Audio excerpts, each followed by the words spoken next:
বিশ্বের অন্যান্য দেশ মার্কিন প্রেসিডেন্ট ডোনাল্ড ট্রাম্পের একগুঁয়েমি আচরণ ও আপন মনের ক্ষমতা চর্চা মেনে নিলেও ইরান তা কখনোই মানবে না। পশ্চিমাদের আধিপত্যের বিরুদ্ধে ইরান সবসময় সোচ্চার রয়েছে। বুধবার তেহরানে ট্রাম্পকে তুলোধুনো করে এমনই বক্তব্য দিয়েছেন ইরানের সর্বোচ্চ ধর্মীয় নেতা আয়াতুল্লাহ আলী খামেনি।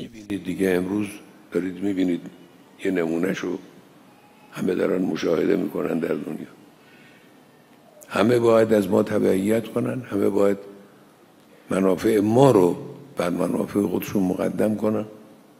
ইরানের সঙ্গে পরমাণু চুক্তি ইস্যুতে আলোচনার আমন্ত্রণ জানিয়ে তেহরানকে চিঠি পাঠিয়েছে ওয়াশিংটন। বিষয়টিকে ট্রাম্পের মিথ্যাচার বলে দাবি করেন ইরানের শীর্ষ নেতা। বিশ্বের কাছে ইরানকে ভুলভাবে উপস্থাপন করতেই ট্রাম্প এ নাটক সাজিয়েছেন বলে অভিযোগ তার। এছাড়াও পরমাণু চুক্তির নামে ইরানের উপর একের পর এক শর্ত চাপিয়ে দিতেই ট্রাম্প প্রশাসন কাজ করছে বলে মন্তব্য করেন তিনি।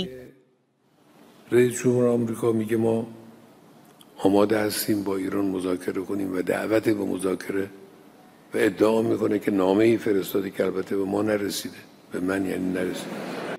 এই ইস্যুতে ইরানের পররাষ্ট্রমন্ত্রী আব্বাস আরাকচি জানান, ওয়াশিংটন হয়তো চিঠি পাঠিয়েছে, তবে তা ইরানের কাছে এসে এখনো পৌঁছায়নি। نامه نوشته شده به دست ما هنوز نرسیده ولی قرار هست که یک فرستاده‌ای از سوی یکی از کشورهای عربی این رو به زودی در تهران تحویل بده।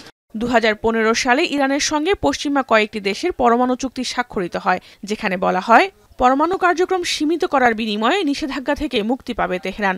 2018 সালে এই চুক্তি থেকে নিজেদের নাম প্রত্যাহার করে নেয় যুক্তরাষ্ট্র। দ্বিতীয় মেয়াদে ক্ষমতায় এসে আবারও ইরানের পরমাণু কার্যক্রম নিয়ে উঠে পড়ে লেগেছেন ট্রাম্প। জাহানারা ভুইয়া, এখন বিশ্ব। একনল হ্যান্ড ওয়াশ 100% প্যারাবেন ফ্রি, তাই নিরাপদ হাতের জন্য আস্থা রাখুন একনল।